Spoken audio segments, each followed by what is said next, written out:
बिस्मिल्लाहिर्रहमानिर्रहीम। Programme inside the news और मैं हूं डॉक्टर सना गौरी। पाकिस्तान में डिजिटल इकोनॉमी की बातें बहुत पहले से होती आई हैं, लेकिन साथ साथ उसमें जितनी हुकूमत फैसिलिटीज़ प्रोवाइड कर सकती थी वो कर रही है। यहाँ पे फाइलर और नॉन फाइलर की जंग, और पिछले साल जब बजट आया तो उसके बाद हमें मज़ीद इसकी आवाज़ें सुनाई देने लगी।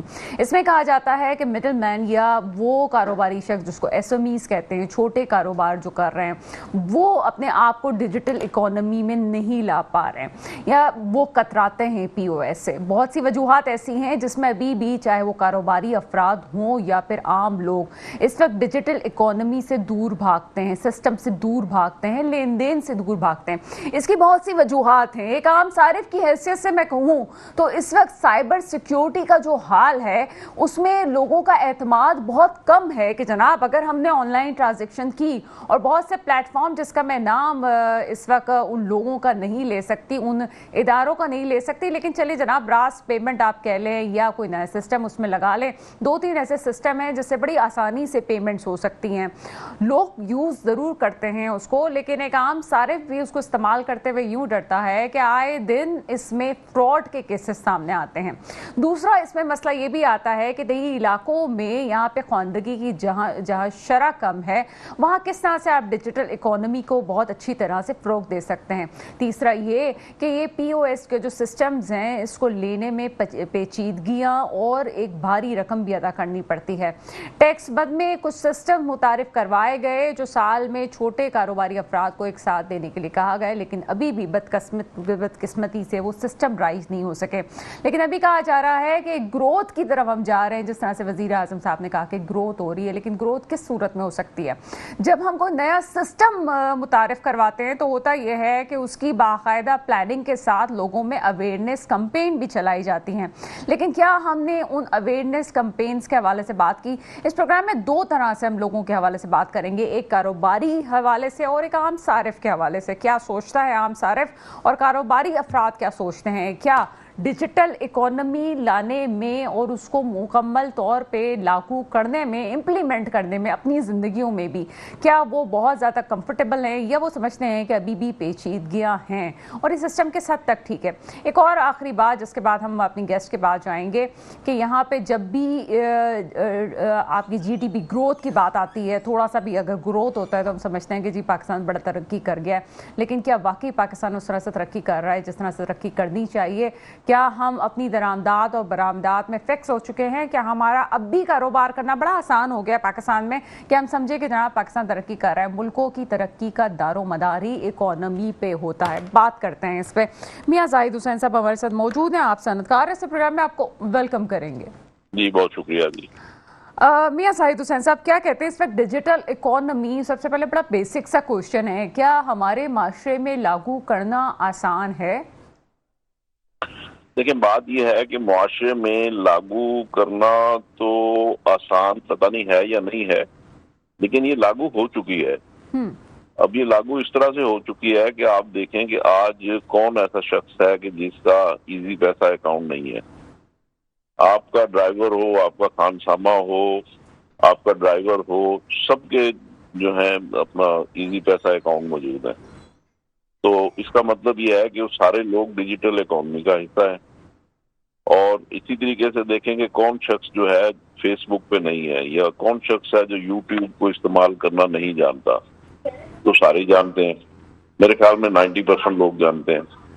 तो एज सच इसका मतलब यह है कि डिजिटल अवेयरनेस तो लोगों को है। अब जब हम जाते हैं किसी रेस्टोरेंट में और वहां से हम कोई चीज खाना खाते हैं तो वहां से जो बिल मिलता है हमें, तो वो भी इलेक्ट्रॉनिक बिल होता है। तो इसमें मैं समझता हूं कि लोग ऑलरेडी इस इकोनॉमी का हिस्सा हैं, लेकिन जब यही चीज हम बात करते हैं FBR के टैक्सेस के हवाले से कि जी आप POS लगा लें या आप E-इनवॉइस शुरू कर दें, उस पर लोग कहते हैं कि जी हम पढ़े लिखे नहीं है और हमें ये समझ नहीं आती। अब बात यह है कि ये तो एक पोर्शन है, दूसरा पोर्शन ये है कि पाकिस्तान की जो इकोनॉमी है 412 अरब डॉलर की है। कलामी की माजरत, लेकिन आपके साथ भी ऐसा हुआ होगा कि अक्सर पेट्रोल पंप्स जो हैं वो कार्ड नहीं लेते और वो कहते हैं जनाब आप कैश पे भी, यानी कि पेट्रोल पंप्स की सतह पे भी मैं आपको बताऊं कि वो कहते हैं जनाब हम कैश लेंगे। अक्सर रेस्टोरेंट जो हैं वो कार्ड लेने से इनकार कर देते हैं। हाँ, तो देखिए उसमें भी बात यह है कि तकरीबन 70-80%, 90% के करीब पेट्रोल पंप जो है वो कार्ड एक्सेप्ट करते हैं, और जो 25-30% कार्ड एक्सेप्ट नहीं करते उनको पाबंद किया जा सकता है कि जी आप कार्ड एक्सेप्ट करें। तो कहीं ना कहीं तो लोगों को इस तरफ आना होगा ना कि अगर हमने सिस्टम को ठीक करना है तो अच्छा, अगर हमने सिस्टम को ठीक नहीं करना तो फिर हमारी मर्जी है, फिर ठीक है जैसे चल रहा है वैसे चलता रहे। बात यह है कि हम अगर तरक्की याफ्ता कौम बनना चाहते हैं तो जितने भी इस तरह के टूल्स हैं उनके ऊपर हमें जाना पड़ेगा। आज हमारे तकरीबन 60-70% लोगों के जो बैंक अकाउंट्स हैं वो हम सब लोग उसमें उनकी ऐप्स हमने डाली हुई है और उनसे पैसे हम ट्रांसफर कर देते हैं। आपकी सैलरी है या किसी की भी सैलरी है हम उसके अकाउंट में ट्रांसफर कर देते हैं, 10 सेकंड लगते हैं, और कोई भी ये नहीं कहता कि जी वो आपने जो पैसे ट्रांसफर किए थे वो गायब हो गए या गुम गए। अक्सर लोग ये कहते हैं कि जी हमें आप ऐप के जरिए पैसे बैंक के जरिए ट्रांसफर कर दें, इसलिए कि उन्हें 10 मिनट में मिल जाते हैं। तो बात यह है कि जब टैक्स की बात आती है तो लोग फिर भोले बन जाते हैं और कहते हैं कि जी वो तो हमें आता नहीं है। तो ये मैं समझता हूँ कि जो दो रवैये हैं हमारी कौम के, हमें अगर इससे हम नहीं निकलेंगे तो फिर हम तरक्की भी नहीं कर सकेंगे। अच्छा सर, मैं आम सार्फिन की तो बात अलग करूंगी, वो एक अलग टॉपिक है, उस पर मैं आऊंगी, लेकिन कारोबारी हजरात अक्सर SMEs की मैं बात करूं तो वो इस ट्रांजेक्शन से दूर भागते हैं, उसकी क्या वजूहत है? उसकी सिंपल सी रीजन है ना कि लोग टैक्स देना नहीं चाहते। अच्छा, अब जब टैक्स नहीं देना चाहते तो इसी वजह से हमारी सोसाइटी में गरीब गरीबतर हो रहा है और अमीर अमीरतर हो रहा है। मिसाल के तौर पे फर्ज कर लीजिए कि अगर मेरी 1 करोड़ रुपए महीने की सेल है तो मुझे तकरीबन उसके ऊपर 20 लाख रुपए सेल्स टैक्स देना है, और इसी तरीके से कुछ उसमें इनकम टैक्स भी देना है। और मैं अगर वो नहीं देना चाहता तो मैं कहूंगा जी मुझे आता नहीं, वो पता नहीं क्या हो गया है, वो ऐसा हो गया वैसा हो गया, उसमें साइबर क्राइम हो गया, उसमें फ्रॉड हो गया, तो मैं इस तरह के उसमें हीले बहाने करूंगा। लेकिन उसमें होगा क्या कि गरीब आदमी जो है उसकी तो सैलरी से टैक्स कट जाएगा, तो उसको टैक्स देना पड़ जाएगा, और मैं इस तरीके से टैक्स बचा लूंगा, तो मैं अमीर से अमीरतर हो जाऊंगा, गरीब गरीब से गरीबतर हो जाएगा। तो ये हमारी कौम को ये चीज समझनी चाहिए कि ये चीज जो हम कहते हैं कि जी हमें आता नहीं या हम इतने पढ़े लिखे नहीं, तो ये सब बहानेबाजी है। अदरवाइज ऐसी कोई बात है नहीं कि आप इस सारे सिस्टम को, इनवॉइसिंग को या डिजिटल पेमेंट्स को या डिजिटल सिस्टम को समझ ना सके। हम देखिए तरक्की हमने करनी है तो कैशलेस इकोनॉमी पे जाना होगा। एक और बात आपसे समझना चाहूंगी कि फिर इसमें आप क्या समझते हैं कि टैक्सेस जो इतने ज्यादा कर दिए गए हैं, फिर इसको भी रिव्यू करने की जरूरत है? या उसमें टैक्स इसीलिए ज्यादा है ना, देखिए मैं बताऊं आपको, 412 अरब डॉलर की हमारी इकोनॉमी है, 15% से आप लगा लें कि 60 बिलियन डॉलर हमें टैक्स देना चाहिए जो पूरी दुनिया देती है। अब वो 60 बिलियन का मतलब है तकरीबन 17-18 हजार अरब रुपए, और हम दे रहे हैं 11,800 अरब रुपए, यानी 12,000 पकड़ लें, तो 6,000 अरब रुपए हम टैक्स कम दे रहे हैं। जब वो टैक्स हम कम दे रहे हैं तो यही वजह है कि हम लोग फिर हमें गवर्नमेंट को टैक्स वो कर्जे लेने पड़ते हैं। हमारी जो आबादी बढ़ रही है 2.4% के हिसाब से, उस आबादी को कैटर करना है, उसको स्कूल देने हैं, उसको सड़कें देनी है, उसको लॉ एंड ऑर्डर देना है, उसको हॉस्पिटल देने हैं, तो वो फिर गवर्नमेंट को कर्जे लेने पड़ते हैं। सर इसका मतलब हम ये समझेंगे जो फाइलर नहीं है, अगर वो फाइलर हो जाते हैं और वो टैक्स मत में शामिल हो जाते हैं, नेट में शामिल हो जाते हैं, तो फिर हो सकता है कि जितना टैक्स आम आदमी से लिया जा रहा है वो कम हो जाए? जी बिल्कुल ऐसे ही है। अगर आप अपने हिस्से का हर कोई टैक्स देगा तो फिर गरीब आदमी के ऊपर टैक्स का बोझ कम हो जाएगा ना। उसमें बात यह कि अब तो मेरा ड्राइवर और मैं एक जितना टैक्स देते हैं, तो अगर ऐसा नहीं होगा बल्कि तमाम चीजें डिजिटल हो जाएंगी तो फिर ड्राइवर को टैक्स कम देना पड़ेगा, मुझे ज्यादा देना पड़ेगा। तो ये चीजें जो है जब तक हम ठीक नहीं करेंगे, कैशलेस इकोनॉमी पे नहीं जाएंगे, ये चीजें ठीक नहीं होंगी। फाइलर नॉन फाइलर का इस वक्त झगड़ा नहीं है, इस वक्त झगड़ा ये है कि आप कैशलेस पे जाएं। अगर आप जैसे अब गवर्नमेंट ने कहा कि जी हम 2 लाख रुपए से ऊपर जो है वो आप कैश पेमेंट नहीं कर सकते, आपको 2 लाख से नीचे नीचे कैश करें और उसके ऊपर जो है आप थ्रू बैंकिंग चैनल करें। तो अब थ्रू बैंकिंग चैनल अगर आप करेंगे तो इसका मतलब ये होगा कि हर चीज जो है, हर सेल परचेज रिकॉर्ड हो रही होगी, और जब हर सेल परचेज रिकॉर्ड हो रही होगी तो फिर उसके ऊपर टैक्स भी देना पड़ेगा। तो गवर्नमेंट का जो 6,000 अरब रुपए का खसारा है वो पूरा हो जाएगा। वो पूरा हो जाएगा तो गवर्नमेंट को कर्जे नहीं लेने पड़ेंगे, फिर गरीब गरीब तर नहीं होगा, अमीर अमीर तर नहीं होगा। सिंपल सा फार्मूला है। ठीक है, ये मंतकी बात लगती है, लेकिन साथ साथ क्या आपको अंदाजा नहीं है इस बात का कि या आपकी नज़र से ऐसी कोई चीज़ें गुजरी हैं कि जो साइबर सिक्योरिटी है वो भी एक बहुत बड़ा मसला है यहाँ पे?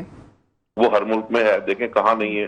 साइबर सिक्योरिटी या रोड सेफ्टी या लॉ एंड ऑर्डर सिचुएशन, ये सारी चीजें जो है एक सोसाइटी का हिस्सा होती है ना, या बीमारी या ये सारी चीजें जो है ये तो इंसान के साथ हर चीज लगी हुई है। तो ये चीजें होती हैं, मैनेज होते हैं, उनको आपको कंट्रोल करना होता है। तो साइबर सिक्योरिटी दूसरे मुल्कों में भी इसी तरीके से वल्नरेबल है जैसे हमारे यहाँ है। तो सारी चीजें देखें, नेकी और बदी की कुव्वतें दोनों साथ साथ चलती हैं और उनको आपको कंट्रोल करना पड़ता है और वो कंट्रोल होती रहती है। लेकिन सर, क्या आप समझते हैं कि इस हवाले से कोई इंश्योरेंस सिस्टम भी मुतारिफ करवाना चाहिए? क्योंकि साइबर सिक्योरिटी के नाम पे जो लोग, ठीक है मैं मानती हूँ कि बहुत ज़्यादा ये ट्रांजैक्शंस हो रही हैं इस वक्त, लेकिन साथ साथ ऐसा भी है, ख़ासतौर पे घरेलू ख़वातीन जो ये ट्रांजैक्शंस कर रही हैं उनके साथ बड़ी हद तक स्कैम हुए हैं। तो क्या इदारों को ऑफ़र करनी चाहिए इस हवाले से, क्या वो कुछ इंश्योरेंस भी दें?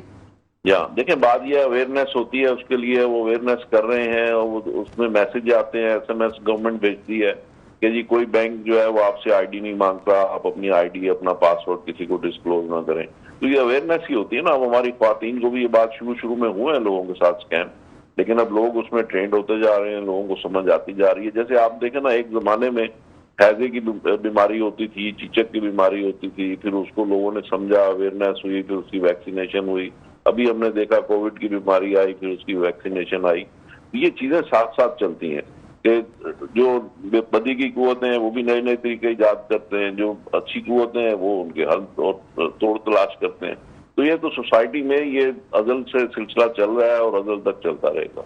अच्छा सर, हम अपने हमसाए मुल्क में देखते हैं, वहाँ की तो आबादी बहुत ज़्यादा है, लेकिन वहाँ हम देखते हैं कि एक जो पथारे वाला है वो भी मशीन लेके बैठा हुआ है, एक ठेले वाला भी मशीन लेके बैठा हुआ है। तो ये एक पाकिस्तान में अभी तक वो सिस्टम राइज नहीं हो सका कि एक जो है इतने स्मॉल स्केल पे भी लोगों के पास मशीन्स मौजूद हों डिजिटल पेमेंट्स के लिए। इसके लिए क्या हुकूमत इकदामात कर रही है? देखिए, वो मशीनें लोगों के पास वहाँ पे मौजूद है, हमारे यहाँ भी हो सकती हैं। उस मशीन की कॉस्ट ही 2-3 हज़ार रुपए, 4 हज़ार रुपए, और वो चीजें हो सकती हैं। अच्छा, अगर वो चीजें हमारे यहाँ नहीं भी हैं तो इजी पैसा है। अब मेरा ड्राइवर जाता है मेडिसिन लेने के लिए, तो मैं उससे कहता हूँ कि जी वहां जाना और बिल मुझे बताना, मैं उसको इजी पैसा कर दूंगा। और वो उसका 5,000 का बिल होता है, मैं उसको उसी वक्त इजी पैसा करता हूँ, उसको 10 सेकंड में पैसे मिल जाते हैं। तो मैं क्या ये कहने की ये कोशिश कर रहा हूँ कि mechanism is there, function is there, practice is there, लोग उस पर काम कर रहे हैं, लोग उस पर अमल कर रहे हैं। लेकिन कुछ चीजों को जब हमने अमल नहीं करना होता तो फिर हम उसको ओवर सिंप्लीफाई कर लेते हैं, बोलते हैं अच्छा ये कैसे होता है, मुझे तो पता ही नहीं है। जब हम ओवर सिंप्लीफाई करते हैं तो वो फिर चीजें हो नहीं पाती। तो इसलिए कहीं ना कहीं एनफोर्समेंट की जरूरत होती है कि गवर्नमेंट कहती है कि नहीं जी ये काम आपको करना पड़ेगा, तो फिर लोग उसके ऊपर करना शुरू कर देते हैं। अब जैसे इन्होंने रेस्टोरेंट पेमेंट्स के ऊपर इन्होंने किया है ना कि अगर आप कार्ड से पेमेंट करेंगे तो आपको शायद 5% या 7% डिस्काउंट मिलेगा। तो ये चीजें गवर्नमेंट इंट्रोड्यूस करानी चाहिए ताकि लोगों को उसमें इंसेंटिवाइज्ड हो, लोगों को उस तरीके से, मतलब ये चीजें एप्लीकेबल ऑलरेडी हैं और इसको होना चाहिए। अच्छा, हमने 2-3 सालों में देखा कि शायद 3 या 4 साल, मुझे एग्जैक्ट नहीं पता, कि रास पेमेंट का सिस्टम जो है मुतारिफ करवाया गया। तमाम बैंक्स कर रहे हैं रास सिस्टम का पेमेंट, जो बहुत इजी तरीके से। लेकिन साथ साथ जो अगर कराची की मैं सतह पे देखूं तो कराची में इकोनॉमी चल रही है, बहुत से कारोबार चल रहे हैं, छोटे कारोबार भी है, बड़े कारोबार भी हैं। गवर्नमेंट अगर इस तमाम मामले को ठीक करना चाहेगी तो ख़ासतौर पे छोटे कारोबारी अफराद के साथ, तो कैसे, क्या हिकमत अमली अख्तियार करनी चाहिए?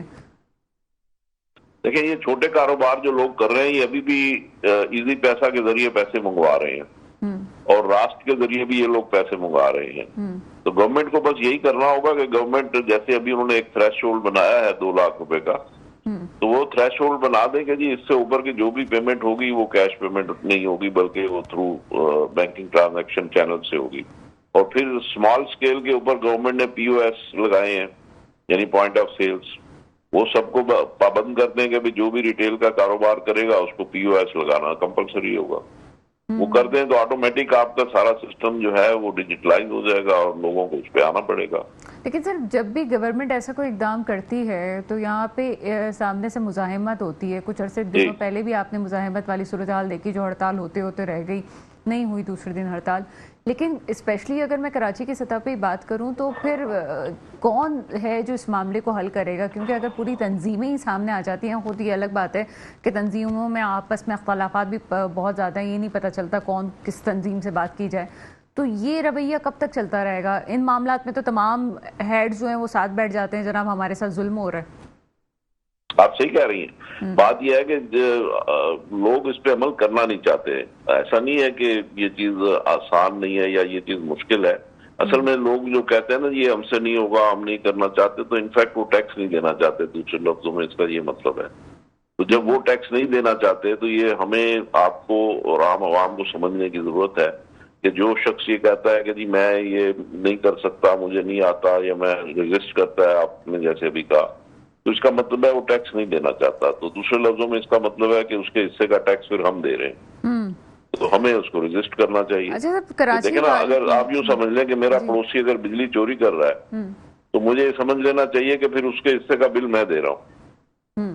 اگر میرا پڑوسی پانی چوری کر رہا ہے تو مجھے یہ سمجھنا چاہیے کہ اس کے حصے کا پانی کا بل میں بھر رہا ہوں. تو اگر یہ لوگوں میں اویئرنیس آ جائے گی آپ کے پروگرامز کے تھرو کہ اگر کوئی دکاندار بل نہیں دے رہا تو اس کا خریدار جو ہے اس کو یہ سمجھنا چاہیے کہ پھر یہ بل میں دے رہا ہوں، یعنی اس کا ٹیکس میں دے رہا ہوں.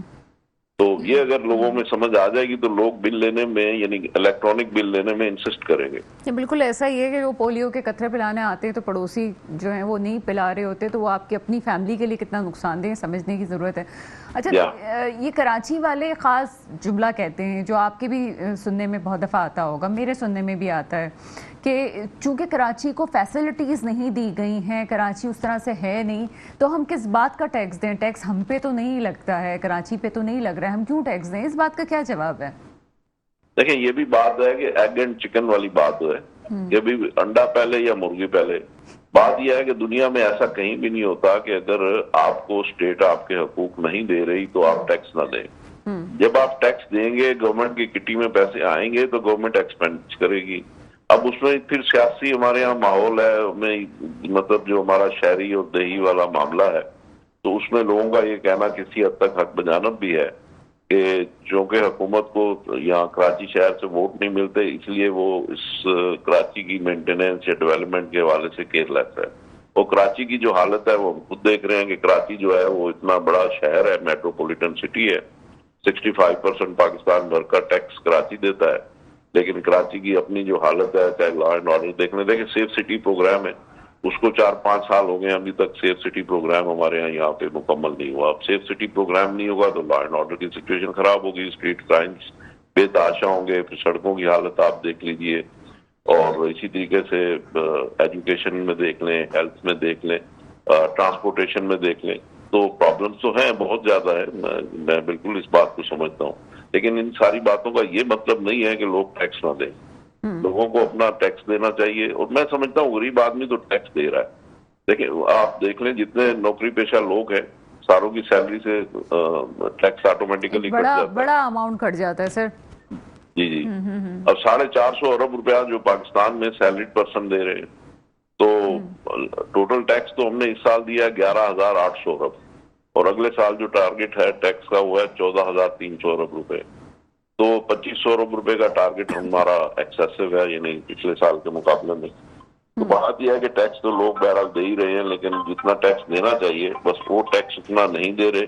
اور یعنی جو لوگ اپنا ٹیکس کم دے رہے ہیں تو اس کا ٹیکس پھر جو دوسرے لوگ ہیں وہ ان کو دینا پڑتا ہے. بہت شکریہ میاں زاہد حسین صاحب ہمارے ساتھ موجود. ایک چھوٹا سا بریک لیتے ہیں، بریک کے بعد آپ کے سامنے حاضر ہوتے ہیں. بریک کے بعد آپ کے سامنے حاضر ہیں، اور جہاں ڈیجیٹل اکانومی کی بات آتی ہے وہاں لوگ کیوں ڈرتے ہیں، ایسی کیا وجوہات ہیں؟ بہت سارے لوگ ایسے ہیں جن کے ساتھ فراڈ بھی ہو چکا ہے کہ ان باتوں سے بچنا چاہیے، جاننا ضروری ہے. عمران سہیل صاحب میرے ساتھ موجود ہیں، آپ سائبر سیکیورٹی ایکسپرٹ. اس پروگرام میں آپ کو ویلکم کریں گے. السلام علیکم. وعلیکم السلام. عمران سہیل صاحب، ڈیجیٹل اکانومی کی بات کی جاتی ہے، بہت سے پلیٹ فارم ہے جو ایک عام شخص کو سکھانے کے لیے گورنمنٹ انٹروڈیوس کر چکی ہے. پی او ایس کی بھی بات کی جا رہی ہے کہ ایک عام ٹھیلے والے سے لے کے پتھارے والے تک کے پاس بھی مشینز ہونی چاہیے. لیکن ساتھ ساتھ عام صارف یہ سوچتا ہے، جو کاروباری افراد ہیں ان کی تو بات الگ ہے، وہی سمجھتا ہے کہ جناب یہ تمام چیزیں ان سائبر سیکیورٹی میں کہیں ان کا پیسہ یہاں وہاں نہ ہو جائے. کیا سمجھتے ہیں کہ کیا کوئی کیسز آپ کے سامنے بھی آتے ہیں اس طرح کے جناب سائبر سیکیورٹی کے حوالے سے کہ پیمنٹ ان کی لے لی گئی، ان کے ساتھ فراڈ ہوا؟ کیا کہیں گے؟ جی بالکل صحیح فرمایا آپ نے.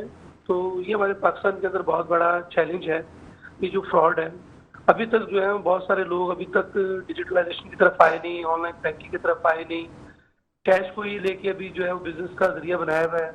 जबकि हमारे पास हमारे जो पाकिस्तान के अंदर जो बैंक्स हैं वो एक अच्छा जो है वो सिस्टम वगैरह दिया है उनको, लेकिन फिर भी जो है ना लोगों का कॉन्फिडेंस नहीं आ पा रहा। उसकी वजह ये है कि यहाँ हमारे पाकिस्तान के अंदर जो फ्रॉड है वो बहुत ज़्यादा है। लोग कोई भी सोल्यूशन निकालते हैं तो जो फ्रॉडिये हैं वो कोई ना कोई सोल्यूशन निकाल लेते हैं।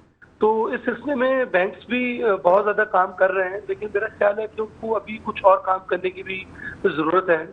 इस तरह फॉर एग्जांपल के जो देही इलाके हैं, छोटे इलाके हैं, रूरल एरिया, वहाँ अवेयरनेस देनी पड़ेगी, उनको एजुकेट करना पड़ेगा, पब्लिक मैसेज देने पड़ेंगे कि ठीक है ये चीज़ ऑनलाइन है, ये आपके लिए बेहतर है, इसको ऐसे इस्तेमाल किया जाए। अगर आपको ये कॉल आए तो आपको इस तरीके से भी, क्योंकि मैं समझता हूँ कि बैंक जो है वो अपनी काफ़ी सारी रिस्पॉन्सिबिलिटीज फुलफिल कर रहा है आल्दो कि उसमें जिससे आप देखें ना कि 2 फैक्टर ऑथेंटिकेशन है कि आपको ट्रांजैक्शन भेजते हैं तो कोड आता है। अब हमें बताने की जरूरत है कि भाई ये कोड है, इसको किसी और को नहीं देना आपने, ये इट मस्ट बी सिक्योर, ये बिल्कुल सिक्योर होना चाहिए, किसी से शेयर न करें जब तक अगले बंदे को आप ना जानते हो। इसी तरीके से एंड टू एंड इंक्रिप्शन होती हैं कि 2 बंदों के दरमियान जो कम्युनिकेशन हो रही है बिल्कुल सिक्योर हो, कनेक्शन स्टैब्लिश हो। फिर दूसरा बायोमेट्रिक भी आ चुका हुआ है और बहुत सारे तरीके हैं जो बैंक इस्तेमाल कर रहा है। लेकिन मेरा ख्याल है कि चीज़ें तो मौजूद हैं, लोगों को एजुकेट करने की ज़रूरत है। जो है वो हमारे जो बैंकिंग सेक्टर है उनको जो है फ्रॉड डिटेक्शन सिस्टम वगैरह होते हैं जो पहले से बता दें, मिसाल के तौर पे किसी के साथ हो गया वाकया, अब वो उसको कुछ मिनट के लिए होल्ड करें और किसी की अगर कॉल चली जाए, फॉर एग्जांपल मेरे अकाउंट से किसी को मैंने गलत बंदे को दे दिया और फॉरेन ट्रांजैक्शन हो गई, तो बैंक्स को थोड़ी देर के लिए इसको होल्ड करना चाहिए, एक फ्रॉड सिस्टम में डालना चाहिए ताकि पता रहे कि ये जो भी डाला है इसने ये सही है या नहीं है। या जिस तरह अगर आपने देखा हो बैंक में अक्सर 2 लाख या कुछ अमाउंट से ज्यादा आप ट्रांसफर करते हैं तो बैंक की डबल चेक करने के लिए कॉल आती है, तो मेरे पास तो बहुत दफा आई है। तो इसी तरीके से मैं समझता हूँ कि हमें जो बैंक्स हैं उनको फ्रॉड डिटेक्शन सिस्टम्स को एक्टिवेट करना चाहिए, जिससे अगर कोई गलत चीज हो जाए तो क्विकली उसको रिवर्स हो जाना चाहिए। अच्छा इसी तरीके से इमरान आपने नए दौर के नए तकाजे, आजकल जो बच्चे हैं यंग जनरेशन, वो जो फ्रॉड कर रहे हैं वो एक पढ़ा लिखा फ्रॉड होता है। आपकी नज़र से भी ऐसे केसेस गुजरे होंगे, मेरी नज़र जी बिल्कुल। मैं अभी आपको कुछ दिन पहले की बात बताता हूँ, जो कार्ड बड़ा इंटरेस्टिंग बड़ा इंटरेस्टिंग वाकया है। मैं आपको भी 2-4 दिन पहले मेरे ख्याल मेरे एक दोस्त के साथ हुआ है। तो उसको एक कॉल आई है और उसको आई है कि यार मैं इधर हॉस्पिटल में हूँ और मुझे जो है ना वो जल्दी से इजी पैसे कराओ, ये मैंने किसी का मोबाइल लिया, मेरा मोबाइल ऑफ हो गया। तो रिलेटिव जो है वो बेड पे हैं तो उनको इमरजेंसी 10,000 रुपये चाहिए। तो वो बाहर के मुल्क में कॉल गई उनको, तो उन्होंने फौरी तौर पे उनके उस अकाउंट के जो उन्होंने अकाउंट भेजा उसी नंबर से जो लेटेस्ट यूज कर रहे थे उस पर फंड ट्रांसफर कर दिए। अब 2 दिन के बाद कह रहे हैं बेटा वो राशिद हमारी मम्मा का क्या हाल है। कहते क्या हुआ, तो ठीक है। कहते यार वो तुमने पैसे मांगे थे वो मैंने दे दिए। तो कह रहे यार मैंने तो कोई चीज नहीं किया आपके साथ।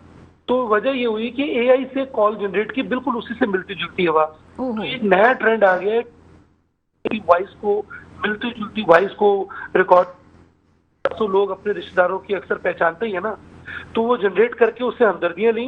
लेकिन यहाँ बड़ी मिस्टेक क्या थी कि नंबर उसका नहीं था राशिद का। अगर ये वहां पर डबल चेक कर लेते कि ये बाहर से फोन किया है तो मुझे करना चाहिए नहीं करना चाहिए, तो जो सेंडर है और जो फ्रॉड करने वाले दोनों ही जो है वो उस चीज का जो है ना वो ख्याल करना चाहिए कि ये क्या हो रहा है। तो ये इवेंट जो है 3-4 दिन पहले मेरे नजर से हो रहा है। ये इवेंट काफ़ी लोगों के साथ हो चुका है, खासतौर पर व्हाट्सएप मैसेजेस के थ्रू कि जनाब फलां का जो है, बहुत ऐसे रिश्ते जिनको रिश्तों को मना नहीं किया जा सकता, ऐसे रिश्ते जो है जब मांगते हैं पैसे के जी फौरी तौर पे 2 लाख रुपए भेज दें, तो जाहिर सी बात है वो ना मना किया जाता है और ना ही उनसे बैक पे पूछा जाता है। और बहुत अरसे बाद, जैसे आपने कहा कि 2 दिन बाद उस शख्स ने पूछा, तो इसी तरह से बहुत पैसे जा चुके हैं। मैं स्पेशली आपसे पूछना चाहूँगी लोगों की अवेयरनेस के लिए कि जब आपके डेबिट क्रेडिट कार्ड के पीछे 3 डिजिट होते हैं, आप किसी को दे देते हैं वो कार्ड ट्रांजैक्शन के लिए, तो बहुत से ऐसे केसेस आए हैं कि फिर ऑनलाइन ट्रांजैक्शन बड़ी इजी हो जाती है, उसकी पिक्चर ले ली जाती है और बहुत से इश्यूज होते हैं। इस हवाले से क्या कहेंगे? जी बिल्कुल ऐसे ही होता है। देखिए उसके लिए मैं रिकमेंड ये करूंगा कि आपकी जिस तरह डिजिट है ना, अगर तो आप पहले फौरी तौर पे अपने बैंक को इन्फॉर्म करें कि अगर आपका कोई वीजा कार्ड है तो उसको आप इंटरनेशनल ट्रांजैक्शन को क्लोज कर दें। اور ان کو کہیں کہ اگر 1000 سے زیادہ کی ٹرانزیکشن ہوگی تو پن کوڈ چاہیے ہوگا, کوڈ میں کسی کو دوں گا تو ویلڈ نہیں ہوگا. اس طرح کے کافی سارے کاؤنٹر میجرز ہیں جو کہ بینک کے ساتھ بات کر کے سیکورٹی پرپز کے لیے آپ اس کو ایکٹیویٹ کروا سکتے ہیں. تو میرا خیال ہے کہ ان چیزوں کے اوپر جانا چاہیے تاکہ اچھا سہیل, مجھے یہ بتائیے گا عمران سہیل صاحب کہ کیا یہ انٹرنیشنل ٹرانزیکشن, ابھی تو کافی ایسے بینک ہیں جب آپ ملک سے باہر جاتے ہیں وہ صرف اتنے عرصے کے لیے کھول دیتے ہیں ورنہ وہ بند ہوتا ہے, لیکن پھر اس کے ساتھ ساتھ وہ لوگ, آپ کو پتہ ہے کہ پاکستان میں ایک بڑی تعداد, خاص طور پہ کراچی میں کمپیوٹر سے کے پیچھے بیٹھ کے لوگ ٹرانزیکشنز کر رہے ہیں, کام کر رہے ہیں بچے یہاں پہ, وہ کیا کریں گے؟ وہ تو پھر بینک سے بھی مجبور ہو جاتے ہیں, ان کے ٹرانزیکشنز کے ایشوز کریٹ ہوتے ہیں, پھر ایسی صورت میں کیا کیا جائے؟ بس اس میں وہی بات ہے کہ اویئرنیس ہے. آپ کو اپنے بینک سے, اگر انشورنس کمپنی ہے تو ان کے ساتھ, اور جو کسٹمر سپورٹ ہے اس کو بہت زیادہ لوگوں کو دینی پڑے گی. ادروائز پھر یہی ہوتا آئے گا جو بھی ہو رہا ہے کہ لوگ جو ہے پیسے لٹا کے بیچارے پریشان بیٹھتے ہیں. تو میرا خیال ہے کہ ایک بینکنگ کو اور گورنمنٹ کو جو ہے نا ایک اویئرنیس دینی پڑے گی. جیسا جو لوگ کنٹینیوسلی سوشل میڈیا استعمال کرتے ہیں تو اس طرح کے اسکیمز لوگ آپس میں دوسرے سے سیکھتے ہیں. ہم بھی اپنے جیسے کوئی آتے ہیں اپنے فیملی گروپس کے اندر بھیجتے ہیں, لیکن یہ ایک لمیٹڈ ہے نا. اس کو میرا خیال ہے کہ تھوڑا پبلک ہونا چاہیے اور اویئرنیس دینی چاہیے, کیونکہ ہم فراڈ کی وجہ سے اتنی اچھی سہولت کو چھوڑنا نہیں چاہیے, کیونکہ ڈیجیٹلائزیشن ہمارے لیے بہت ضروری ہے, پاکستان کی اکانومی کے لیے جو ہے وہ بہت زیادہ ضروری ہے, کیونکہ کیش جو ہے وہ چلتا پھرتا بم ہے. اے ٹی ایم سے پیسے نکلوا رہے ہیں آپ, کوئی پیچھے لگ جاتا ہے, that is a very challenging. میرا خیال ہے کہ جو ہم ڈیوائسز دیے ہیں, جو ہمارے پاس ڈیجیٹلائزیشن کے پلیٹ فارم ہے, اس کی اگر اچھی نالج ہو, عوام کو نالج دی جائے, ٹریننگ دی جائے. کافی انفارمیٹیو بات کر رہے ہیں آپ. مجھے یہ بتائیے گا کہ واٹس ایپ لوگوں کا, خاص طور پہ جو ایک ایجڈ لوگ ہیں ان کو نہیں سمجھ آ رہی ہوتی بعض اوقات, لیکن اچھے عہدوں پہ جو لوگ ہیں, پروفیسرز ہیں, یہ تمام لوگوں کے ساتھ بیچ میں ڈگریز کے حوالے سے بھی, HSC کے حوالے سے فراڈ کا کیسز سامنے آ رہے تھے. یہ واٹس ایپ کس طرح سے ہیک کر لیتے ہیں, اس حوالے سے بتائیے گا. اچھا, واٹس ایپ میں دیکھیں, جب بھی کوئی کمیونیکیشن ہوتی ہے نا دو بندوں کے درمیان میں, وہ ہمیشہ اس وقت ہوتی ہے جب کوئی ہیک ہوتا ہے, جب کوئی نہ کوئی آپ ایسی فائل کو اوپن کرتے ہیں جو کہ کمپرومائز ہو جاتی ہے, پیچھے پھر جو ہے نا وہ آپ کے سسٹم کو پیچھے جو ہے نا وہ فائلس پورٹس کو اوپن کر دیتی ہے. تو آپ اس چیز کا خیال کریں کہ جب بھی واٹس ایپ کے اندر ہو تو کوئی بھی چینل یا کوئی بھی فائل کو کسی قریبی بندے نے بھیجی ہے اور کسی ایسے بندے نے نہ بھیجی ہو کہ جس کو آپ نہ جانتے ہو. PO پرچیز آرڈر ہوتا ہے, وہ لوگ بھیج دیتے ہیں. تو جیسے اس فائل کو اوپن کیا تو پتہ لگا کہ پیچھے ایک فائل ایکٹیویٹ ہوئی, اس کا پورا کے پورا مشین اس سے ہیک ہو گئی اور وہ پورا کے پورا ڈیٹا اس سے لے رہا ہے, فائلیں کاپی کر رہا ہے. تو میں سمجھتا ہوں کہ جو دو آپس میں کمیونیکیشن کر رہے ہیں وہ اتنا ضرور ہونا چاہیے کہ بھیجنے والے کا پتہ ہو کہ یہ اس نے مجھے بھیجی ہے, مجھے اوپن کرنا نہیں کرنا. اچھا, میں آخری سوال آپ سے پوچھوں گی, مختصر جواب دیجیے گا. بچے جو گیم یوز کر رہے ہیں اور گیم میں پیسے وہ دیتے ہیں اور ماں باپ کے کارڈز ایزی پیسہ, مطلب میں پلیٹ فارمز کا نام نہیں لینا چاہتی, کہ وہ کسی بھی صورت میں دیتے ہیں, وہاں سے بھی ایسا ہوا ہے کہ اکاؤنٹس خالی ہوئے ہیں, تو جو گیمز ہیں اس حوالے سے کیا کہیں گے, اس میں کس حد تک جی بالکل یہی دیکھیں, میں وہی آپ سے بات کہہ رہا ہوں کہ وہ کیسے ہوتے ہیں. جب ظاہر بات ہے کہ آپ نے کوئی نہ کوئی ٹرانزیکشن کی, پتہ لگا کہ جو اس نے کی بھیجی ہے جس میں پیسے ڈالنے تھے وہ آلریڈی جو ہے وہ اکاؤنٹ کمپرومائز ہے, تو پتہ چلا آپ کی ڈیٹیل چلے گئی. اصل میں یہ ہوتا کب ہے, جب آپ کے پاس سے آپ کے موبائل کے اندر, آپ کی ڈیوائس کے اندر ایک personal information pin code save ہوتے ہیں تو وہ وہاں چلے جاتے ہیں. تو یہ بیسیکلی کمپرومائز ہوتی ہیں آپ کی ڈیوائس. بہت شکریہ عمران سہیل صاحب ہمارے ساتھ موجود تھے. ایک چھوٹا سا بریک لیتے ہیں, بریک کے بعد آپ کے سامنے حاضر ہوں گے. بریک کے بعد آپ کے سامنے حاضر ہے, نہایت انفارمیٹیو پروگرام ہے, اور اس پروگرام کو اگر آپ واپس دیکھنا چاہیں تو ہمارے میٹرو ون نیوز کے social media plate form YouTube پہ آپ دیکھ سکتے ہیں, کیونکہ وہی معلومات ہیں جو آپ جاننا چاہتے ہیں. راشد صدیقی صاحب میرے ساتھ موجود ہیں, آپ ماہر معاشی امور ہیں. اس پروگرام میں آپ کو ویلکم کریں گے. Thank you. راشد صدیقی صاحب, کیا کہتے ہیں, حکومت بڑے اقدامات کر رہی ہے, نئے نئے پلیٹ فارمز آ گئے ہیں, ایون یہ کہ بچوں کے لیے بھی ایک ڈیجیٹل کارڈز کی صورت آ گئی ہے اب تو, کہ اگر بچہ آپ کا استعمال کرنا چاہے, لیکن اس کے باوجود بھی 60 سے 70% اکانومی ابھی بھی ڈیجیٹلائز نہیں ہے, پیپر ورک نہیں ہوا, بلیک اکانومی میں جا رہا ہے. کیا سولوشن ہے اس کا؟ دیکھیں, اس کا سولوشن یہ ہے کہ جو گورنمنٹ کرنا چاہ رہی ہے وہ بہت اچھا کرنا چاہ رہی ہے, لیکن جس طریقے سے کر رہے ہیں وہ طریقے کار بہت غلط ہے. اور ڈیجیٹلائز کرنے کے لیے جب تک ان کو ایک فرینڈلی انوائرمنٹ نہیں لے کے آئیں گے, جب تک کوئی ایک فرینڈلی پالیسی لے کے نہیں آئیں گے, تو جب تک لوگ آپ کے پاس اس نیٹ ورک میں آنے سے ڈرتے ہیں. لیکن اس وقت ایف بی آر کا ایک تو ویسے لوگوں کے اوپر ہوا تھا, اس سے پہلے بھی لوگ ایف بی آر کو ایک مافیا سمجھتے تھے, اور اب جو جس قسم کی جو قانون لے کے آئے ہیں, یہ دیکھیں یہ قانون پہلے بھی موجود تھا, لیکن جس طریقے سے ایف بی آر لے کے آئی ہے اس طریقے سے لوگوں میں ہیراسمنٹ اور زیادہ پھیل گیا ہے. تو جو لوگ پہلے رجسٹرڈ ہونا چاہتے تھے, میرے خیال سے اب وہ بھی رجسٹرڈ ہونا نہیں چاہیں گے, اور اس کی وجہ سے آلریڈی جو آپ کے اکنامی ہے, جتنی آپ کی جو معیشت ہے, وہ اب آپ دیکھیے گا کہ آئندہ جو آپ کے نمبرز آئیں گے اس کے اندر ایکسپورٹ بھی گری ہوئی نظر آئے گی, اور جو آپ کی مینوفیکچرنگ صنعت تھی اس کے اندر بھی آپ کو ڈکلائن نظر آئے گا. تو کافی آپ خطرناک بات بتا رہے ہیں. کیا واقعی ایسا ہے کہ لوگ جتنا کرنا چاہ رہے تھے اس سے بھی دور بھاگنا شروع ہو گئے؟ بالکل ایسا ہی ہے, اور لوگ جو ہے نا لوگ اپنا ایف بی آر کو ایک مافیا سمجھنے لگے, اور لوگ اب ایف بی آر سے خائف ہو چکے ہیں, خوفزدہ ہو چکے ہیں.